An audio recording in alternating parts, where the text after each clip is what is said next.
विज्ञान की कक्षा में आपका स्वागत है। बच्चों, आज हम जानेंगे कोरोजन के बारे में, धातुओं के कोरोजन या धातुओं के संक्षारण के बारे में। क्या होता है धातुओं का संक्षारण?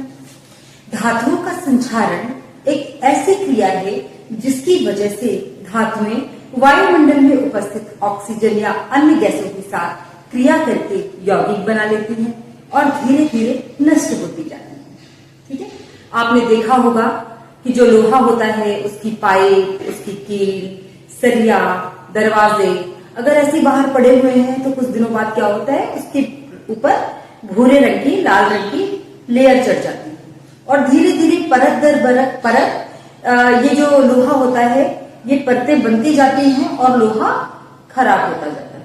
ठीक है, इसी तरीके से जो एल्यूमिनियम है, एल्यूमिनियम के बर्तन आप बहुत चमकदार साफ सुथरे बाजार से लेके आते हैं, कुछ दिनों बाद क्या होता है, उसकी चमक चली जाती है। ये चमक जाना कोई साधारण बात नहीं है। उस एल्यूमिनियम ने ऑक्सीजन के साथ क्रिया करके एल्यूमिनियम ऑक्साइड बना लिया है। तो उसकी वजह से जो ऊपर चमकदार जो परत थी उसके ऊपर एक लेयर चढ़ गई है एल्यूमिनियम ऑक्साइड की। ये धुंधली परत वही है। आप इसे मांज देंगे, अच्छे से साफ कर देंगे तो फिर से एल्यूमिनियम की चमकदार परत आपको मिल जाएगी। लेकिन फिर क्या होगा, फिर वो क्रिया करेगी ऑक्सीजन के साथ और फिर क्या करेगी, फिर एल्यूमिनियम ऑक्साइड बना लेगी, है ना। तो इस तरीके से फिर उसका संक्षारण होगा। हम मांजते जाएंगे और क्या होगा, धीरे धीरे धातु खराब होती जाएगी। ऐसे ही आयरन क्या बनाता है, आयरन ऑक्साइड बनाता है। इसके लिए नमी का होना भी आवश्यक है। ठीक है, वातावरण में मॉइस्चर होना चाहिए तभी वो अच्छे से रिएक्शन करेगा। तो आयरन क्या करता है, नमी की उपस्थिति में ऑक्सीजन के साथ क्रिया करके आयरन ऑक्साइड बना लेता है। भूरे रंग की जो लेयर है लाल रंग की, जिसे हम जंग कहते हैं, लोहे में जंग लगना। ठीक है, एल्यूमिनियम क्या करता है, वो भी मॉइस्चर की उपस्थिति में, नमी की उपस्थिति में ऑक्सीजन के साथ क्रिया करता है और एल्यूमिनियम ऑक्साइड बना लेता है। कॉपर, तांबे के बर्तन आपने देखे होंगे जिसे हम अंग्रेजी में कॉपर कहते हैं, वो क्या करता है, वो भी नमी की उपस्थिति में ऑक्सीजन के साथ क्रिया करता है, कॉपर ऑक्साइड बना लेता है। ठीक है, उसके बाद क्या होता है, वो कार्बन डाइऑक्साइड के साथ भी क्रिया करता है।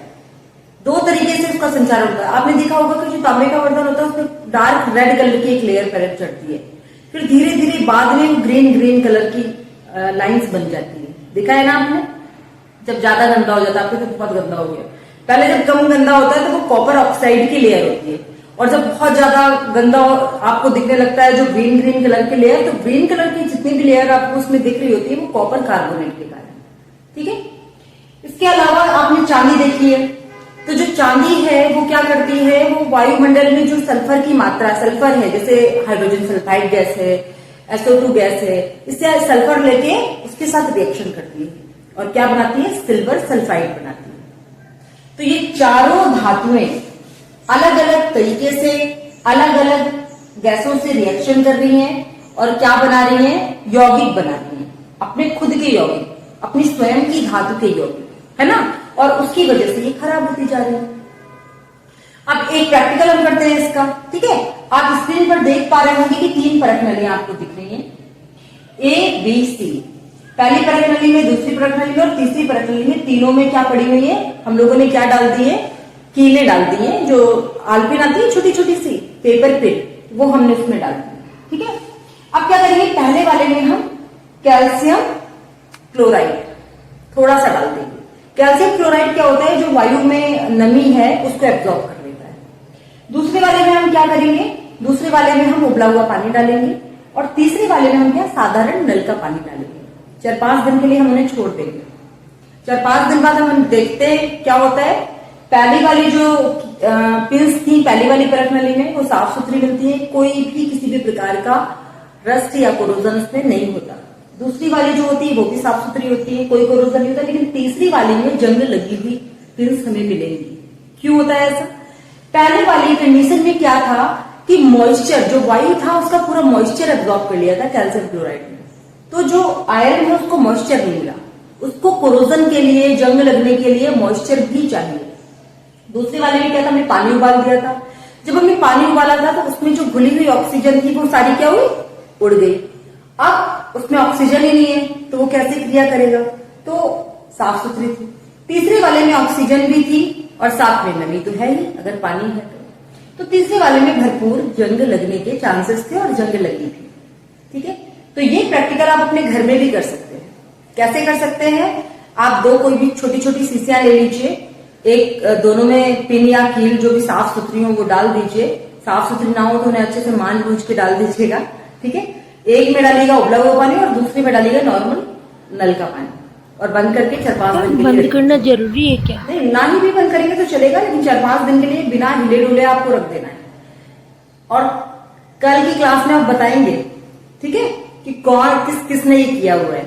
ठीक है, ओके मैम। अच्छा, एक प्रैक्टिकल और, कल हमने जब रासायनिक गुण पढ़े थे तो हमने जाना था कि कोई भी धातु किसी दूसरे चीज से क्रिया करती है, जैसे ऑक्सीजन के साथ क्रिया करती है, जल के साथ क्रिया करती है या फिर अम्ल के साथ क्रिया करती है।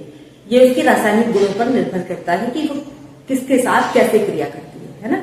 अभी हम क्या करेंगे, अम्ल वाला एक प्रैक्टिकल आपको बताएंगे। ठीक, क्या करिए आप, तांबा, एल्यूमिनियम, लोहा, जस्ता या और कोई भी धातु ले लीजिए, उसमें आप एक छोटा सा ड्रॉप HCl अम्ल का डाल दीजिए ड्रॉपर से। आप क्या देखेंगे, जिस जगह पे आप डालेंगे उस जगह पे बुलबुला निकलेगा और धुआं सा निकलेगा। ये क्या है? हाइड्रोजन गैस है।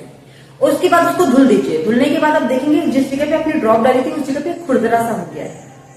तो कल आपने पढ़ा था कि रासायनिक गुणों में जब अम्ल के साथ क्रिया करती है जो धातुएं, तो क्या होता है, लवण और हाइड्रोजन गैस बनाती है। तो जो खुरदरा खुरदरा आपको दिख रहा है ना, वो लवण है, और जो बुलबुले के साथ जो निकली थी वो क्या थी? हाइड्रोजन गैस थी। अच्छा, एक चीज और इस क्लास में आपको बता दूं कि आपने धातुएं पढ़ी, आपने उपधातुएं पढ़ी, नहीं बताइए आप। हाँ, तो उपधातुएं भी होती है। आपने धातुएं पढ़ी और अधातुएं पढ़ी, जैसे पारदर्शी, अर्धपारदर्शी और अपारदर्शी होता है ना, ऐसे ही धातुएं, अधातुएं और उपधातुएं भी होती हैं। उपधातुओं में दोनों के गुण विद्यमान रहते हैं, है ना। किसके किसके?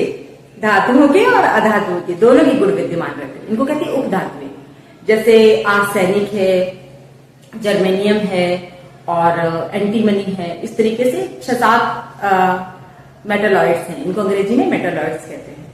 ठीक है, तो आज की कक्षा में आपने पढ़ा है धातुओं का संचारण, जिसे धातुओं का या मेटल्स का कोरोजन भी कहते हैं। लोहे के संदर्भ में बात करें तो हम कहते हैं लोहे में जंग लगना।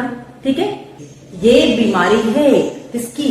आप लोगों की नहीं, ये एक बीमारी है धातुओं की। जैसे हमारे अंदर बीमारी होती है, हमारा शरीर नष्ट होता है ना, ऐसे ये धातुओं की बीमारी है और ये धातुओं को नष्ट करती है। तो इसका इलाज भी होगा, है ना, इसके उपाय भी होंगे कि कैसे इसको ठीक किया जा सकता है, कैसे ये ना हो ऐसे उपाय किए जा सकते हैं। तो कल की कक्षा में हम इसी संचारण के इससे जो छुटकारा पाने के उपाय हैं उनके बारे में जानेंगे। कैसे हम इससे बचाव कर सकते हैं उसके बारे में जानेंगे। तब तक के लिए कोरोजन क्या है ये बिल्कुल पढ़ के आइएगा। धातुओं के भौतिक गुण, धातु के रासायनिक गुण, ये सारी चीजें पढ़ के आइएगा। जितनी चीजें बताई गई है सारी की सारी, क्योंकि अगर आप नहीं पढ़ेंगे और पीछे का बोलते जाएंगे, आगे हम चलते जाएंगे तो गाड़ी डगमगाने लगेगी, है ना। तो ठीक है, आज के लिए इतना ही। अब मिलते हैं अगली कक्षा में। तब तक के लिए बाय बाय। Bye ma'am.